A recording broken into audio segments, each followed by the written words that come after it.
ஓடி விளையாடு ஓய்ந்திருக்கலாகாது. அதுக்கு தான் சூப்பர் சரவணா ஸ்டோர்ஸ்ல சம்மருக்கு ஆடைகள் வாங்கும் போது அவுட்டோர் கேம்ஸ் ஃப்ரீ. ஓடு ஆடு விளையாடு சூப்பர் சரவணா ஸ்டோர்ஸ் சம்மர் கோடையை கொண்டாடலாம். இப்போ விஜய் அவர்களோட கடைசி படம்னு சொல்லக்கூடிய ஜனநாயகன் படம் லீக் ஆனிச்சு. பார்த்துட்டீங்களா? ஆனால் இதில் பேச வேண்டியது விஜய் தான். விஜய் தரப்புல இருந்தால் லீக் ஆயிருக்கு. எடிட் ரெஃபரன்ஸு சென்சார் பிரச்சனைக்கும் பேசலை, இதுக்கும் பேசலை. அப்போ எங்கேயோ தப்பு நடக்குது.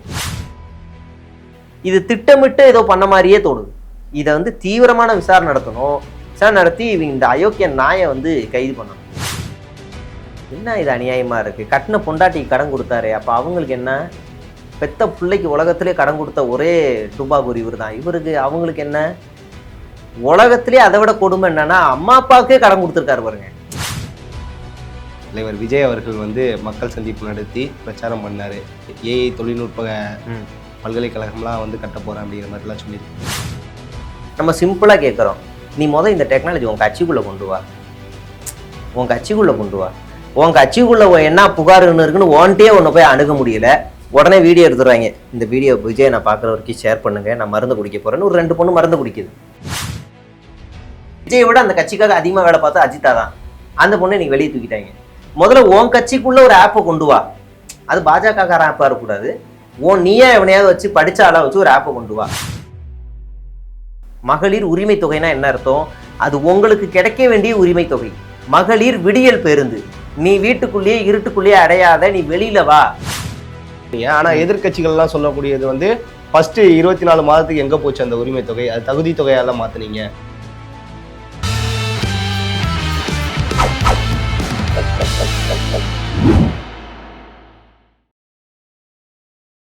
ஜம் தொலைக்காட்சி நேயர்களுக்கு வணக்கம். இன்றைய சிறப்பு நேர்காணலில் நம்மோடு டிஎன் ட்ரோல் மீடியாவுடைய ஷேக் வரா பிரதர் இணைந்துள்ளார். அவரிடம் அரசியல் சார்ந்த பல கேள்விகளை முன்வைப்போம். பிரதர் வணக்கம். வணக்கம் பிரதர், எப்படி இருக்கீங்க? நல்லா இருக்கேன். நீங்க? எலெக்ஷன்ல வந்து வாக்காளர் வேட்பாளரை கூட பிடிச்சிடலாம் போல, உங்களை கையில் பிடிக்கிறது ரொம்ப கஷ்டமா இருக்கு. ஆமாம் பிரதர், இன்னைக்கு தான் சென்னை வந்தேன். மறுபடியும் ஓடணும். எல்லா தொகுதிக்கும் முடிஞ்ச அளவு ஓடுறேன். ஏதாவது எனக்கு கிடைச்ச வாய்ப்புலாம் ஓடுறேன். Okay brother. நேற்றைய தினம் கன்னியாகுமரியில் தாவேகாவினுடைய தலைவர் விஜய் அவர்கள் வந்து மக்கள் சந்திப்பு நடத்தி பிரச்சாரம் பண்ணார். அதை பற்றி என்ன நினைக்கிறீங்க? நிறைய அறிவிப்புகள்லாம் வேற விட்டுருக்காரு. ஏஐ தொழில்நுட்ப பல்கலைக்கழகம்லாம் வந்து கட்ட போகிறேன் அப்படிங்கிற மாதிரிலாம் சொல்லியிருக்காரு. முன்ன படிச்சிருக்கணும், காலேஜ் ஏதாவது போயிருக்கணும். அண்ணா யூனிவர்சிட்டியில் முத லைப்ரரி இது கம்ப்யூட்டர் வருது. முத கம்ப்யூட்டர்னால் நீங்கள் அது பெரிய கம்ப்யூட்டர் பெருசாக இருக்கும். அந்த கம்ப்யூட்டர் வந்த உடனே பெரியார் என்ன செய்கிறாருன்னா, என்னை கூட்டு போ, அதை நான் போய் பார்க்கணும், என்னை கூட்டு போ அப்படிங்கிறாரு. எப்போ? பெரியார் காலத்திலேயே இங்கே அதிநவீன டெக்னாலஜியை உள்ளே கொண்டு வந்தாச்சு. என்னை கூட்டு போய் அங்கே காட்டுங்கன்னு அவர் போய் பார்க்குறாரு.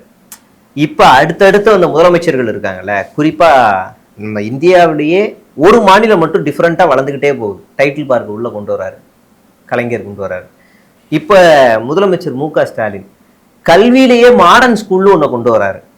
மாடர்ன் ஸ்கூலில் நீங்கள் படிச்சீங்கன்னா ஐஏஎம் ஐஐடிலலாம் போய் உள்ளே போகிறதுக்கு ரொம்ப ஈஸியாக இருக்கும். நீங்கள் ஸ்கூல் படிக்கும்போதே நீங்கள் ஏஐ டெக்னாலஜி படிக்கணும் அப்படின்னா விரும்புகிறீங்க, +2 முடிக்க விரும்புகிறீங்க அப்படின்னா அது சார்ந்து படிக்கிறதுக்கும் உங்களுக்கு நான் முதல்வன் திட்டம் வந்து உதவியாக இருக்கும். அப்போ என்ன ஆயிடுச்சுன்னா, இவங்க வந்து பார்க்குறாங்க திமுகவுடைய வாக்குறுதியெல்லாம் பார்க்குறாங்க. ரைட்டு, இதுனா வழங்கப்படும் அப்படின்னு இருக்கா, இந்த நம்மளோட வாக்குறுதியில் கொடுக்கப்படும். அவங்க வழங்கப்படும் சொன்னாங்கன்னா நாங்கள் கொடுக்கப்படும். காப்பி பேஸ்ட், Ctrl+V Ctrl+C, அவ்வளோதான். பியா ஏதோ ஒன்று போட்டு விட்டுருவாங்க. ஓகே, சிட்டிசன்ஷிப் கார்டு அப்படின்னு சொல்லியிருக்காங்க. அதை எப்படி பார்க்குறீங்க? அது மூலயமா வந்து எல்லாமே வாக்குறுதிகள் எதாக இருந்தாலும் மக்களுக்கு வந்து சேரணும், வீட்டுக்கே வந்து கிடைக்கும் அப்படிங்கிற மாதிரியான ஒரு திட்டத்தை கொண்டுவாங்க. இது மினி ஆதார் கார்டு மாதிரினே வச்சுக்கோங்களேன். ஏற்கனவே நம்மகிட்ட ஒரு வாட்ஸ்அப்பில் தமிழ்நாடு அரசு ஒரு அதிநவீன டெக்னாலஜியை கொண்டு வந்துட்டாங்க. உங்களுக்கு எந்த சர்டிஃபிகேட் வேணுமோ அதை நீங்கள் வாட்ஸ்அப்லேயே டவுன்லோட் பண்ண முடியும். பர்த் சர்டிஃபிகேட்டோ, டெத் சர்டிஃபிகேட்டோ, இல்லை ஆதாரில் நேம் சேஞ்சோ எதுவாக இருந்தாலும் இங்கேயே கொண்டு வர முடியும். அதை யூஸ் பண்ண தெரியாதவங்களுக்கு வார்டு வாரியா இ-சேவை மையமாக உருவாக்கியாச்சு. எல்லாமே உருவாக்கியாச்சு. இப்போ இது ஒன்று இருக்குது, எல்லாமே கொண்டு வந்தாச்சு. இப்போ இதை வந்து என்னென்னா, இங்கே ஏதோ ஒரு பெரிய குறை இருக்குது, மக்களை அணுகவே முடியலை, மக்களால் அரசியல்வாதியை அணுகவே முடியலை அப்படின்னு ஒரு பிம்பத்தை உருவாக்குறதுக்காக இவங்க இந்த மாதிரி கொண்டு வரதெல்லாம். நம்ம சிம்பிளாக கேட்குறோம், நீ இந்த டெக்னாலஜி உன் கட்சிக்குள்ளே கொண்டு வா. உன் கட்சிக்குள்ளே கொண்டு வா. உன் கட்சிக்குள்ளே என்ன புகாருன்னு இருக்குன்னு ஓன்ட்டே ஒன்று போய் அணுக முடியல. உடனே வீடியோ எடுத்துடுவாங்க. இந்த வீடியோ விஜய் நான் பார்க்குற வரைக்கும் ஷேர் பண்ணுங்க, நான் மருந்து குடிக்க போகிறேன்னு ஒரு 2 பொண்ணு மருந்து குடிக்குது. விஜய் நான் கடைசி வரைக்கும் பார்க்க மாட்டார். விஜய் நான் பின்னாடியே போய் பைக்கில் விழுந்து செத்தா கூட பார்க்க மாட்டார், ஆஸ்பத்திரிக்கும் போக மாட்டார். முதல்ல உங்க கட்சிக்குள்ள கொண்டு வா. ஒவ்வொரு மாவட்ட செயலாளரும் அவ்வளவு புகார் சொல்றாங்க.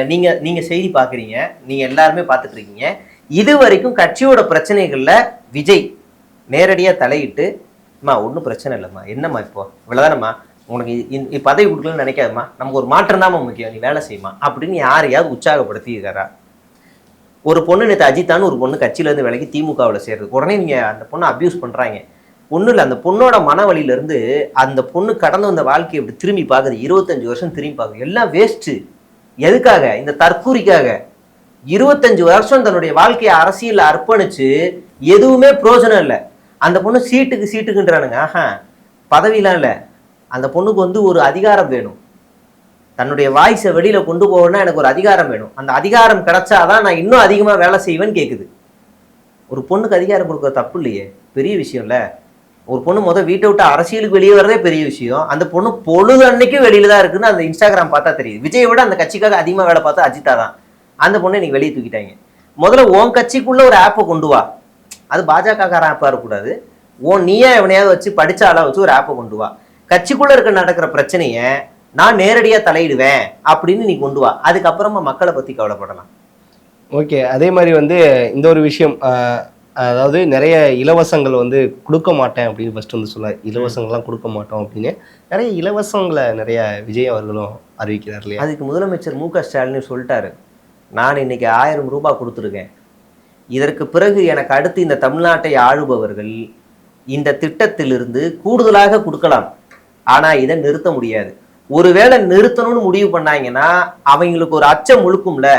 அந்த அச்சம் முழுக்கும் போதெல்லாம் தமிழ்நாட்டை முத்துவேல் கருணாநிதி ஸ்டாலின் தான் ஆளுகிறார் அப்படின்னு அவரே தெளிவா சொல்லிட்டாரு. அதனால இங்க இது இலவசம்னு இல்லை. எந்த திட்டத்துக்கு பேர் இலவசம்னு இருக்கு? நீங்க திருட்டு பயலுக. அதாவது மகளிர் உரிமை தொகைன்னு இருக்கு. மகளிர் உரிமை தொகைனா என்ன அர்த்தம்? அது உங்களுக்கு கிடைக்க வேண்டிய உரிமை தொகை. மகளிர் விடியல் பேருந்து, நீ வீட்டுக்குள்ளேயே இருட்டுக்குள்ளேயே அடையாத, நீ வெளியில வா, உன்னுடைய பொருளாதாரத்தை நோக்கி நீயே உன்னுடைய தொழிலை ஸ்டார்ட் பண்ணுன்னு விடியல் பேருந்து ஆரம்பிக்கிறாங்க. இலவச பேருந்து திட்டமா அது பேரு இல்லையே, விடியல் பேருந்து. இல்ல பிரதர், நீங்க மகளிர் உரிமை தொகை அப்படின்னு வந்து சொல்றீங்க. ஆனா எதிர்கட்சிகள் எல்லாம் சொல்லக்கூடியது வந்து ஃபர்ஸ்ட் 24 மாதத்துக்கு எங்க போச்சு அந்த உரிமை தொகை, அது தகுதி தொகையெல்லாம் மாத்தினீங்க அப்படிங்கிற ஒரு கேள்வியை முன் வைக்கிறாங்க இல்லையா? உங்களுக்கு மாற்றம் வந்திருக்குல்ல, தகுதி தொகை இன்னைக்கு யாருக்கு வாங்காம இருக்கிறாங்க? முதல்ல நம்மளுடைய பொருளாதார அடிப்படையில எவ்வளவு பேருக்கு வழங்க முடியும்னு பாக்குறாங்க. அதுக்கப்புறமா சில பேருக்கு விடுபட்டிருக்கு.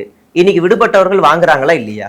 இன்னமும் பாதி பேர் விடுபட்டு தானே இருக்காங்க. இல்லையே, விடுபட்டாங்கன்னா சொல்லுங்க, இன்னைக்கே போய் சேர்க்க முடியும். அது வந்து அப்படியே என்ட்ரி க்ளோஸ் எல்லாம் கிடையாது. அந்த திட்டம் என்ட்ரி க்ளோஸ் கிடையாது. நீங்க நாளைக்கு கல்யாணம் ஆயிடுச்சா, உங்களுக்கு கல்யாணம் ஆயிடுச்சா, உங்க மனைவி வச்சு நீங்க வாங்கலாம். உங்க வீட்டுல இருக்க கல்யாணம் ஆயிடுச்சா, நாளைக்கு நீங்க அப்ளை பண்ணி வாங்கலாம். அதுக்கு எண்டே கிடையாது. அது நாடாளுமன்ற தேர்தலே கேஸ் போட்டு நிறுத்த ஆரம்பிச்சாங்க. அப்பவே தீர்ப்பு வந்துருச்சு. இது மக்கள் திட்டம், இதை எவனாலும் நிறுத்த முடியாதுன்னு. நீங்க எத்தனை வருஷம் கழிச்சு கூட நீங்க அப்ளை பண்ணிக்கலாம். அது எண்டே கிடையாது, அப்ளை பண்ணலாம். இதெல்லாம் சும்மா அவங்க சொல்ற காரணங்கள். இப்ப இந்த தற்கொலை என்ன சொல்லுதுன்னா, தாய்மாமன் திட்டம் இது எவ்வளவு பின்னோக்கி மறுபடியும் கொண்டு போறான் பாரு. தாய்மாமன் திட்டம், நீ இன்னொருத்தனை டிபெண்ட் பண்ணிரு, மாமா சீர்வரிசை, கைவரிசை, இந்த மாதிரிலாம் திட்டம் வரும். அண்ணன் சீர்வரிசை, பெரியப்பா கைவரிசை, இது மாதிரி திட்டம் தான் வரும். எதுக்கு உனக்கு இந்த மாதிரி திட்டம்? இங்க உரிமைன்னு சொல்றோம், சீர்வரிசை எதுக்கு? அப்ப நீ வரதட்சணையோட இல்லை எவனா ஒருத்த கொடுப்பான், அதை நம்பிதான் நீங்க இருக்கணும் அப்படின்ற நிலையை இங்க உடைக்கிறோம்ல. இங்க உடைச்சுதானே பண்றோம். தாலிக்கு தங்கம் திட்டம்ன்றது என்ன அர்த்தம்? அதுக்கு பின்னாடி என்ன இருக்கு? நீ படிக்கணும்னு இருக்கு. நீ 8வது முடி, உனக்கு இவ்வளவு கிராமம் இவ்வளவு தங்கமும் பணமும் தரும். நீ 12வது முடி, நீ 10வது முடி, நீ டபுள் டிகிரி முடிக்கிறியா, அதுக்கேற்ற மாதிரி நான் உனக்கு காசும் பணமும் தரேன்றாங்க. இது வந்து இப்போ காசும் பணமும் கொடுக்கறதுக்காக இல்லை, நீ இவ்வளவு படிச்சிருக்கல, அதான் மெயின். அதுதான் காரணம். அதுதான் கலைஞர் அப்பவே யோசிச்சாரு. இவன் என்ன பண்றாங்கன்னா, மாமா வந்து கொடுக்குறேன், குழந்தைக்கு தங்கம் தரமா, தாய் மாமா திட்டத்துல தங்கம் தரேன், நீ எதுக்கு தர? அரசு பேர்ல கொடு, அதை உரிமைன்னு சொல்லு, இல்ல உங்களுக்கு கிடைக்க வேண்டியதுன்னு சொல்லு, அப்படி கொடு. என்ன மாமா, இது எவ்வளவு பிற்போக்கா இருக்குது. கலைஞர் மகளிர் உரிமை தொகை தானே? ஆமா, அவரோட பேர்ல தானே, கவர்மெண்ட் பேர்ல இல்ல. நீங்க கலைஞர் அப்படிங்கிறவரு ஒரு உறவு முறை வருமா, இல்ல ஒரு அடையாளமா வருமா? கட்சியோட அடையாளமா? கட்சியோட அடையாளமா வராது. அப்படின்னா நீங்க காமராஜர் எப்படி சொல்லுவீங்க, எம்ஜிஆர் எப்படி சொல்லுவீங்க? எம்ஜிஆர் பஸ் ஸ்டாண்டுன்னு இருக்கு, அதனால எம்ஜிஆர் பஸ் ஸ்டாண்ட், நான் இந்த பஸ் ஸ்டாண்டுக்குள்ள போக மாட்டேன்னு ஓடிடுவீங்களா? ஜெயலலிதா மெட்ரோ ஸ்டேஷன் இருக்குது, அதனால் ஜெயலலிதா மெட்ரோ ஸ்டேஷனுக்குள்ளே ஐயோ இந்த ஸ்டேஷன் மட்டும் இறங்க மாட்டேன், அடுத்த ஸ்டேஷனில் இறங்கி நடந்து கூட வரும்னு சொல்லுவீங்களா? அவர் வந்து இந்த அரசில் இந்த தமிழ்நாட்டில் ஒரு மிக முக்கியமான பொறுப்பில் இருந்திருக்காரு, மிக முக்கியமான பொறுப்பில் இருந்திருக்காரு. எதுக்காக திட்டங்களுக்கு தலைவர்களோட பேர் வைக்கிறாங்கன்னா அடுத்து வர தலைமுறையினர் அவங்கள மறந்துடக்கூடாது. நீங்கள் நகர் பேர் ஏன் ஜெயலலிதா நகர், எம்ஜிஆர் நகர்னு வைக்கிறோம், கே நகர்னு ஏன் வைக்கிறோம்? இப்படி ஒரு தலைவர் வாழ்ந்தாருன்னு அடுத்து வர பசங்க சர்ச்சாவது பண்ணணும்ல. அதனால தான் இப்போ இவங்கெல்லாம் விட்டா புசியானது நகர்னு வைப்பாங்க. நினச்சி பாருங்க அந்த வாழ்க்கை, அந்த நகரத்துக்குள்ள வாழ்ற எவ்வளோ கேவலமான ஒரு வாழ்க்கையாக இருக்கும் பாருங்க. இல்லை புஷி ஆனந்த் அவர்கள்னு சொல்லும்போது அவர் தியாகராய நகரில் போட்டியிடுறார். வேறு தியாகராய நகரில் இந்த ஆள் என்ன போய் வேலை பார்த்தாருன்னு தெரில, மாமூல் வாங்குறாங்கோ அப்படின்றாரு. யோ அது பிரச்சனை, அது ஒரு பிரச்சனையான்னு பார்த்தா அது பிரச்சனையை தாண்டி அங்கே இருக்க சாலையோர வியாபாரிகளுக்கு ஒரு பர்மனண்ட்டான ஒரு கடை வேணும், பர்மனண்ட்டான ஒரு கடை வேணும். சாலையில் இருக்குன்னு சொல்லி ஆக்கிரமிப்பு எடுக்கிறாங்க மாநகராட்சி, அதுக்கு சொல்யூஷன் சொல்லணும். இல்லை அங்கே டிராஃபிக் ஜாம் அதிகமாகுது, குறுகலான இடமா இருக்குது, அதுக்கு இது பண்ணணும். ஆனால் இங்கே திமுக அரசு சரியாக நீங்கள் 5 வருஷத்துக்கு முன்னாடி டி நகர் போனதுக்கும் இன்னைக்கு டி நகர் போகிறதுக்கும் பல வித்தியாசம் இருக்கும். நீங்கள் அந்த ரோடை ஈஸியாக கிராஸ் பண்ணவே முடியாது. 5 வருஷத்துக்கு முன்னாடி போத்தீஸ்லேருந்து இந்த பக்கம் பஸ் ஸ்டாண்டுக்கு வர்றதுக்கு அவ்வளோ சீக்கிரம் கிராஸ் பண்ண முடியாது. இன்னைக்கு பைக் பார்க் பண்ணுறதுக்கு ஒரு பிரிட்ஜை கட்டி பைக் பார்க்கிங் வச்சுருக்காங்க, அந்த பிரிட்ஜு கீழேயே சப்வே போகிற மாதிரி அழகாக ஒரு ரோடு வச்சுருக்காங்க, எந்த டிராஃபிக்கும் இல்லாமல் அழகாக இருக்குது. சாலையோர வியாபாரிகளும் அங்கே சாலை வியாபாரங்கள் செஞ்சுக்கிட்டு இருக்காங்க, பல வேலைகள் நடக்குது. இப்போ இதெல்லாம் குறை சொல்ல முடியல. அப்போ வித்தவுட் ப்ரூஃபில் இருக்கிற ஏதாவது ஒன்று தான் கொண்டு வரணும். என்ன கொண்டு வரலாம்? மாமூல் வாங்குறாங்க. யார் வாங்குறா? இந்நபர், இந்த அரசியல்வாதி இந்த நேரத்தில் இப்படி வாங்குறார், ஒவ்வொரு கடைக்கும் இவ்வளவு வாங்குறார், அந்த கடை உரிமையாளரே என்னிடம் குறை சொல்லியிருக்கார் அப்படின்னு சொன்னாதான குற்றச்சாட்டு. இப்போ நாம ஒன்று சொல்லுவோமா, நீ மாவட்ட செயலாளருக்கு எவ்வளோ வாங்கியிருக்க, ஒன்றிய செயலாளருக்கு எவ்வளோ வாங்கியிருக்க, நான் ப்ரூஃபோட சொல்லுவேன்.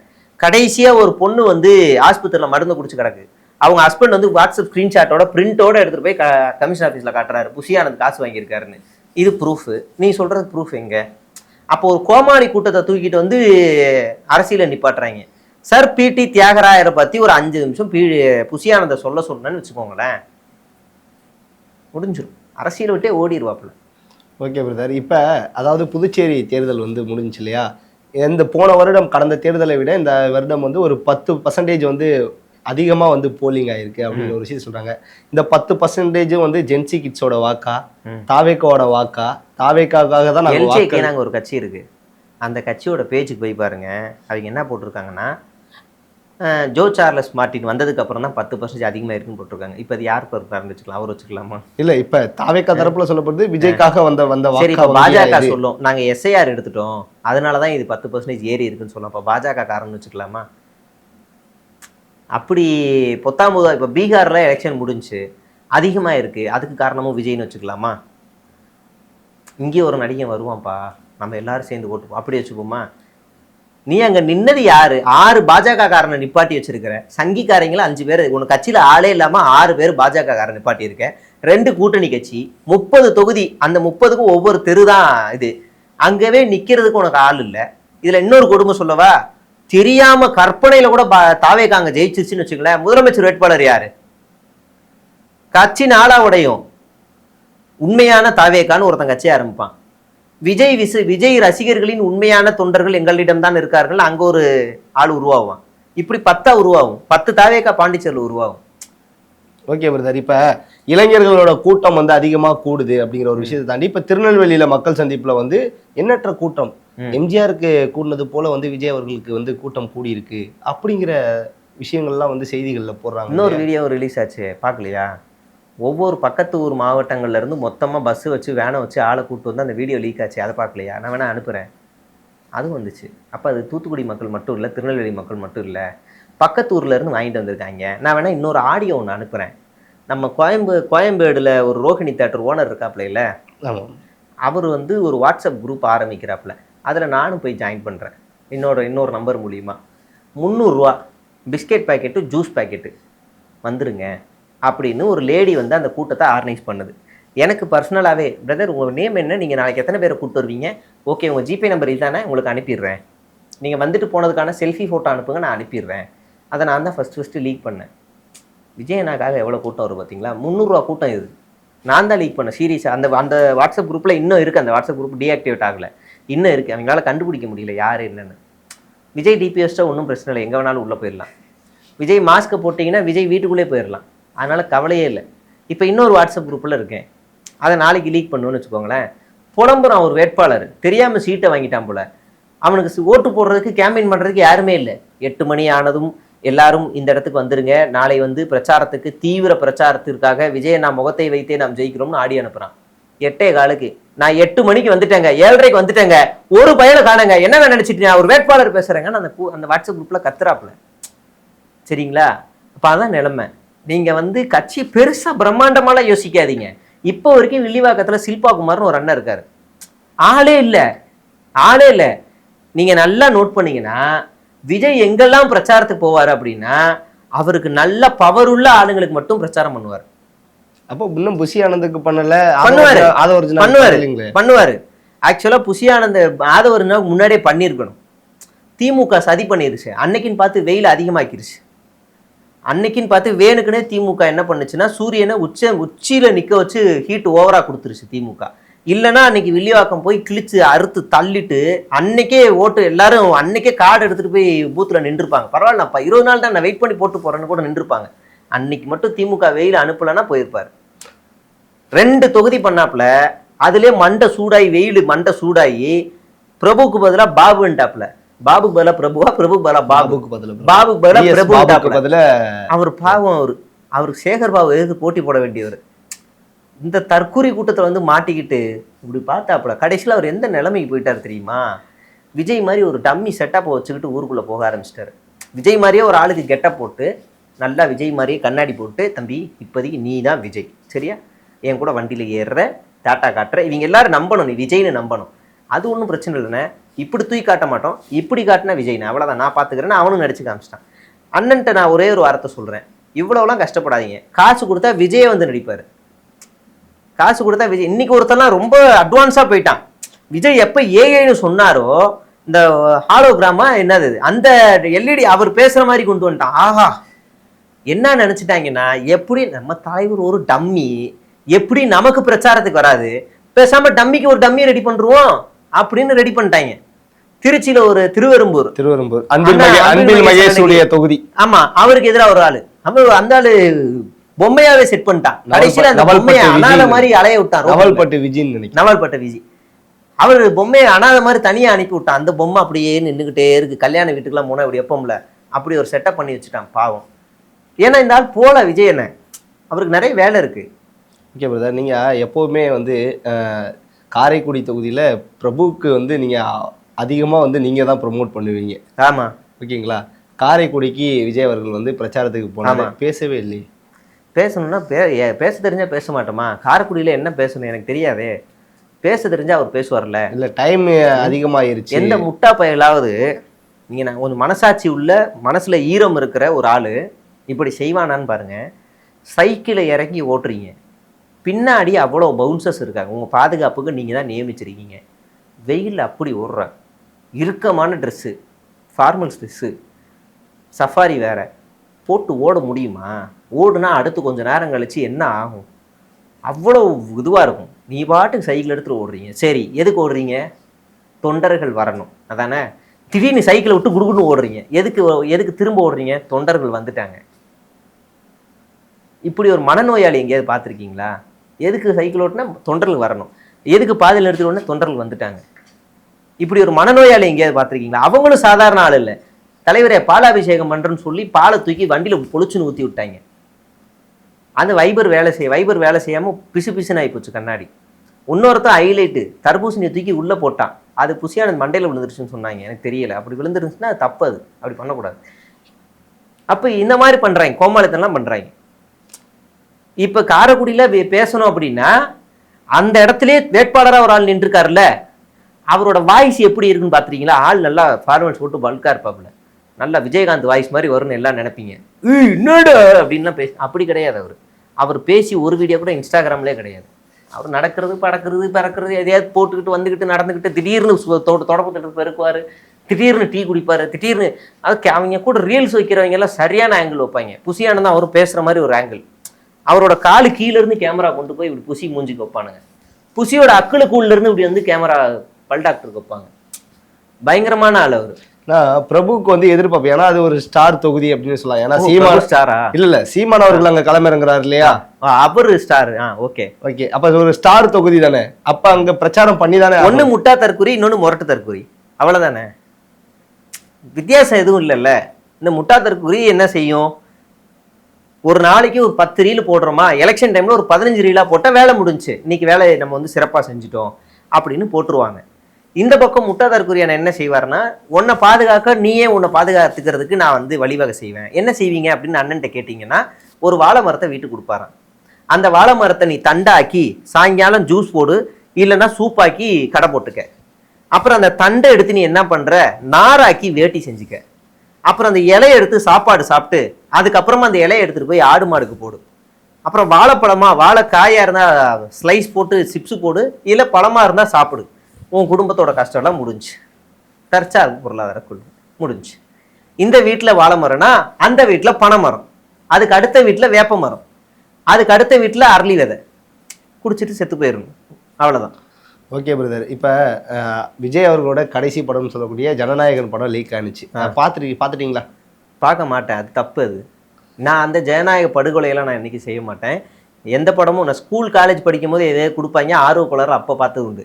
அதுக்கப்புறம் பக்குவம் வந்ததுக்கப்புறம் அது தப்பு. ஏன்னா நான் படித்ததுக்கப்புறம் என்னோட கூட படித்தவங்களாம் டேரக்டராக, அசிஸ்டன்ட் டேரக்டராக ஒர்க் பண்ணுறாங்க. இப்போ டேரக்டராகவும் ஆகிருக்கு. ஒன்லைன் எழுதிட்டு ப்ரொடியூசர்லாம் பார்த்துட்டு இப்போ டேரக்டர் கதை எழுத உட்காந்துருக்கான். அவனை டெய்லி அப்பப்போ பார்த்தா அவன் உட்காந்து எழுதிக்கிட்டே இருக்கிறான். இது எவ்வளோ முடிச்சிருக்கேன்னா, இல்லை மாப்பிள்ள நான் இவ்வளோ ஃபைல் முடிச்சிட்டேன், ஆனால் அது எனக்கு செட் ஆகலைன்னு தூக்கி போட்டேன், மறுபடியும் எழுதிக்கிட்டு இருக்கேன்றான். சரி எழுதுறான். நான் எனக்கு தெரிஞ்சு 1 வருஷமாக கதை மட்டுமே எழுதிக்கிட்டு இருக்கான். ஒரு அக்கா வந்து மிஷ்கின் கிட்ட ஒர்க் பண்ணாங்க, அவங்க 3 வருஷமாக கதை எழுதுறாங்க, எழுதிக்கிட்டே இருக்கிறாங்க கதையை. அப்பா இவ்வளோ பேர் வேலையா. அதுக்கப்புறமா என்னக்கா இன்னொருத்தரை பார்த்தேன், அவர் எழுதிட்டாரு, காஸ்டிங்க்கு மட்டுமே 1 இயர் அலைஞ்சாரு, ப்ரொடியூசருக்கு 1 இயர் அலைஞ்சாரு, ஷூட்டிங் மட்டும் 1 இயர் அலைகிறாரு, அப்புறம் சென்சாருக்காக வர்றதுக்காக ஒரு 3 மாதம் அலைகிறாரு. எதுவுமே இல்லாமல் வந்தவங்களுக்கு இவ்வளோ நிலைமை. பணம் எல்லா வசதியும் இருந்தாலும் இதே பிரச்சனைகள் இருக்குது. கதை எழுத 1 வருஷம், வினோத்தும் சாதாரணமாக எழுதியிருக்க மாட்டார், 1 வருஷம் உட்காந்து எழுதியிருப்பார். அப்புறம் ஷூட்டிங் 1 இயரு, அப்புறம் சென்சாருக்கு ஒரு 6 மாதம். இப்போ ஷூட்டிங்னா அந்த படத்துக்கு பின்னாடி அவ்வளோ பேர் வேலை செஞ்சுருப்பாங்க. ஈவன் விஜய் கூட அவ்வளோ கஷ்டப்பட்டிருப்பார் கண்டிப்பாக. ஸ்டன் பண்ணியிருக்கணும், டான்ஸ் வந்து எல்லாமே பண்ணியிருக்கணும், உழைப்பை போட்டிருக்கணும், உடல் உழைப்பை போட்டிருக்கணும். அப்போ அவ்வளோ பிரச்சனைகள் இருக்குல்ல. அந்த படத்தை ஒருத்தன் நோகாமல் ஒருத்தன் ரிலீக் பண்ணுறான்னா அந்த நாயை செருப்பால் அடிக்கணும். அந்த நாய் அது வந்து ஒட்டுமொத்த சினிமா துறையினருமே இது வந்து ஒரு பெரிய ஆபத்து. இன்னைக்கு இந்த படத்துக்கு நடந்து நாளைக்கு யாருக்கு வேணால் நடக்கலான்னு சொல்கிறாங்க. ஆனால் இதில் பேச வேண்டியது விஜய் தான். விஜய் தரப்புல இருந்தால் லீக் ஆகிருக்கு. எடிட் ரெஃபரன்ஸு, சென்சார் பிரச்சனைக்கும் பேசலை, இதுக்கும் பேசலை. அப்போ எங்கேயோ தப்பு நடக்குது. எப்படி லீக் ஆகிருக்கும்? இந்த படம் சென்சார் கூட இன்னும் போகலை, இன்னும் அவங்களே ஓகே பண்ணலை. அவங்க ஓகே பண்ணி லீக் ஆச்சுன்னா சென்சார் காரணம்னு சொல்லலாம். சென்சாருக்கு இன்னும் போகலை, அப்போ எப்படி லீக் ஆச்சு? ஒன்று ப்ரொடியூசர்கிட்ட இருக்கணும், இல்லை எடிட்டர் சைடில் இருக்கணும், இல்லை இவங்க சைடில் மூவி சைடில் தான் இருக்கணும். எப்படி லீக் ஆச்சு? இது ரொம்ப முக்கியமாக விசாரணை நடத்தி இது வந்து பண்ணணும். எனக்கு தெரிஞ்சு நான் ஒரு 3 மாதம் முன்னாடியே சொன்னேன், இந்த படத்தை இவங்க தேர்தலுக்கு ஒரு 20 நாள் முன்னாடி ரிலீஸ் பண்ணுவானுங்க, ரிலீஸ் பண்ணிவிட்டு இதை வச்சு தேர்தல் கேம்பெயின் பண்ணுவானுங்கன்னு சொன்னேன். இப்போ ரிலீஸ் பண்ணுறதுக்கான சூழல் எதுவுமே இல்லை. அதனால் இப்போ லீக் பண்ண மாதிரி எனக்கு தோணுது. இது திட்டமிட்டு ஏதோ பண்ண மாதிரியே தோணுது. இதை வந்து தீவிரமான விசாரணை நடத்தணும். விசாரணை நடத்தி இவங்க இந்த அயோக்கிய நாயை வந்து கைது பண்ணணும். அது பெரிய தப்பு. எல்லாருமே சொல்லிட்டாங்க, ரஜினி, கமல், சூர்யா எல்லாருமே சொல்லிட்டாங்க, விஷால்லேருந்து எல்லாரும் சொல்லிட்டாங்க, அமீர்லேருந்து எல்லா இயக்குநர்களும் சொல்லிட்டாங்க. ஆனால் விஜய் மட்டும் ஏத்தரப்பில். இப்போ இது திட்டமிட்டு தான் வெளியிடப்பட்டிருக்கு படம். ஆமாம் ஆமாம், இது முழுக்க முழுக்க திட்டமிட்டு வெளியிடப்பட்டிருக்கு. அந்த படத்தில் என்ன கர்மம் இருக்குன்னு கூட எனக்கு தெரியாது. கேசரிங்கிறாங்க. நான் ஒரு சில பேர்ட்ட கேட்டேன், ஆமாம் நானும் பார்த்தேன், லிங்க் பார்த்தேன் அப்படின்னா, அந்த தமிழ் ராக்கஸா அவன் என்ன சொல்கிறான்னா, இது எங்கள் சைட்லேருந்து லீக் ஆகலைன்றான். அப்போ இது வேற யாரும் லீக் பண்ணியிருக்காங்கன்னு தெரியுது. அந்த ஸ்க்ரீன்ஷாட்டை மட்டும் பார்த்தேன், செய்தி சேனல்லே போட்ட ஸ்க்ரீன்ஷாட், அதில் எடிட் ரெஃபரன்ஸ்னே போட்டிருக்கு.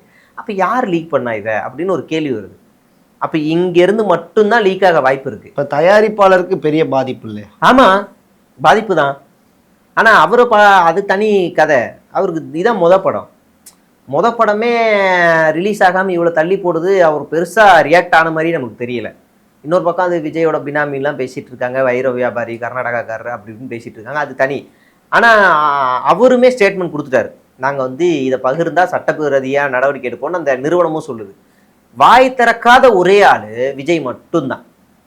ஓகே பிரதர், இப்போ ஜனநாயகன் படம் லீக் ஆகி முடிஞ்சிருக்கு. இன்னைக்கு காலையில் ஒரு செய்தி, அதாவது ஜனநாயகன் படம் வந்து இது மாதிரி லீக் ஆகி ப்ரொடியூசருக்கு வந்து இழப்பு நேரிட்டதுனால விஜய் இன்னொரு படம் நடிக்க போகிறதா ஒரு தகவல்.